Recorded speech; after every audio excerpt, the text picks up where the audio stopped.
Hey guys, this is test review for Factoring Polynomials, Chapter 10. Today's date is for May 1st, and you're not getting the test for this until you pick up your work on May 4th. So you might want, if you're checking this on May 1st, you may say, all right, I might just pause this and go ahead and watch it when I get my test on May 4th. That's perfectly fine. I'm giving you some hints, I'm giving you some helps, and so maybe that will help you. And it also shows me who actually watches the videos. That becomes obvious as well.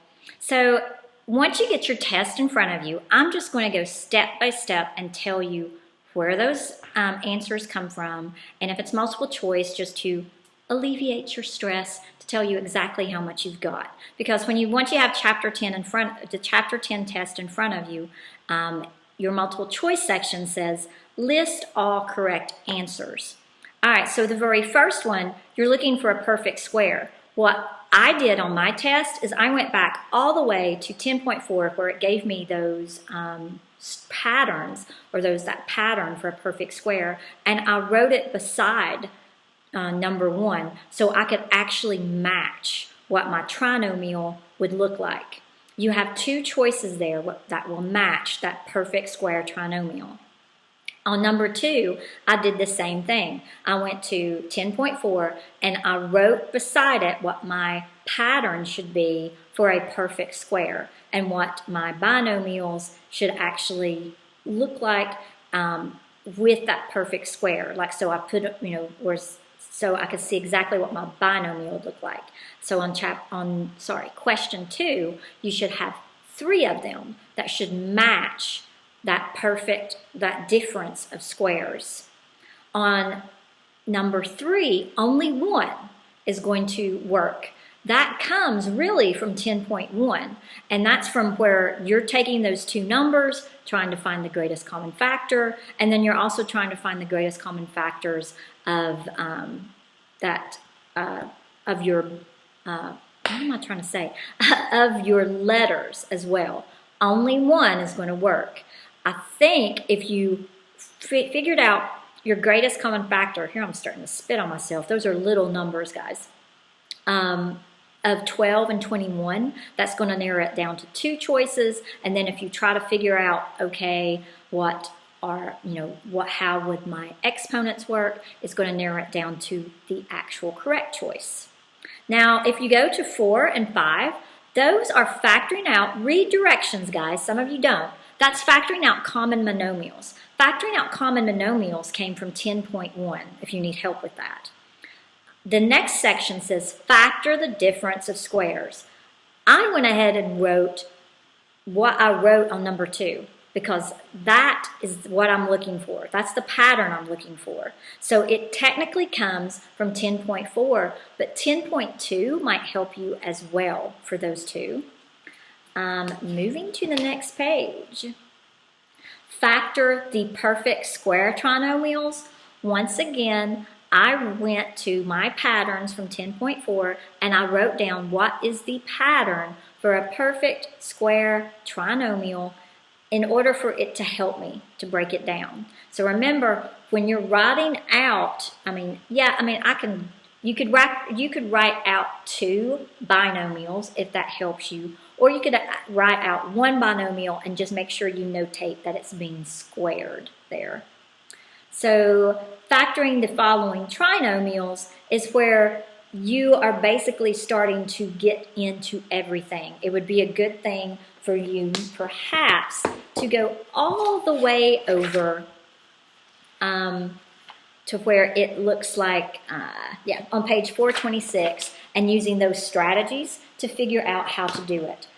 Do I have a common monomial? Do I not have a common monomial? Can I break this down with a pattern? Can I group it? Now, I am telling you, and they tell you too in your instructions, for 14 and 15, they're telling you you're going to have to group it because, and some of them, they've already grouped for you. So if you look at this grouping and you're like, am I crazy? Is this a common binomial? No, you're not crazy. They're seeing, I told you that on 3 lessons, they're seeing if you actually recognize, hey, we've already factored it. Do you actually recognize it? So yes, some of these they've done for you. Going through 16 through 23, once again they tell you if the polynomial will not factor over the set of integers right prime. You might want to go and look in 10.5 right at the very top of the page, and they kind of tell you that. It give you the answer for that. So the other hint for that one is you really can't, we can factor out the difference of squares. You can't factor out the sum. So that's all I'm saying on that. 17 through 22, basically, sometimes you're factoring out a common monomial, then you have to factor further down, but you can always go back and you can always look at your strategies that are on page 428 in order to do each one of those. So you're taking your strategies, they're all grouped together, and you're trying to do each one of these.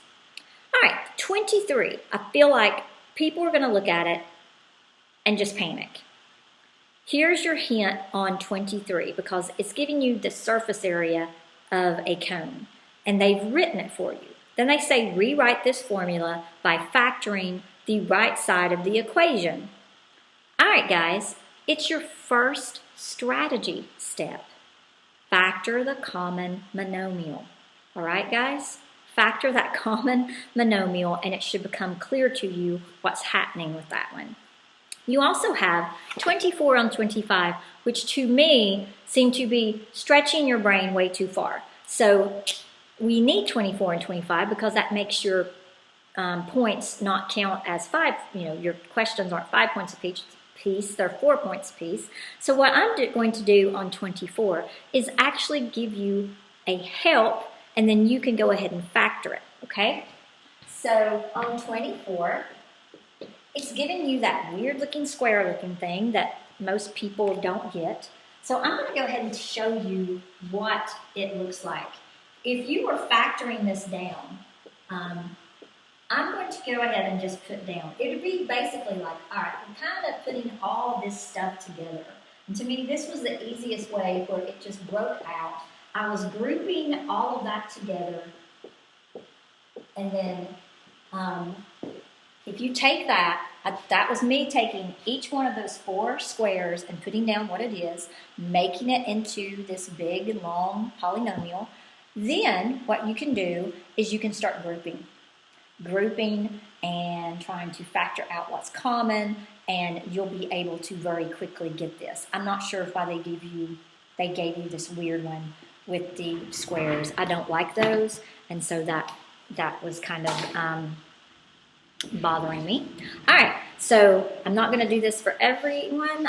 This is going to tell me where people really watch the video or don't watch the video. So if you look at 25, it says given that x plus y is a factor, factor out x cubed plus y cubed. And you're all automatically going to start going through all your monomial strategies and your factoring strategies you did. And what you don't realize, children, this is a division problem. This is going back to chapter 9 and your last strategy. So if you want to factor out 25, technically you're going to have to do some division, and it's that long division. So let's look at it. I have x cubed, but then remember, I'm going to have to go ahead and start annexing something for that next one, which would technically be x squared y. I'm going to have to also annex one for xy squared. And then finally, I'm going to have y cubed over here.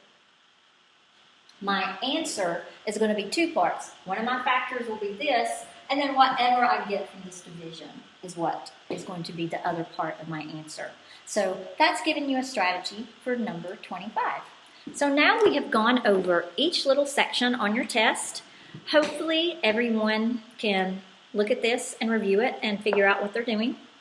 If not, you're more than welcome to go ahead and give me a text or let me know what's going on.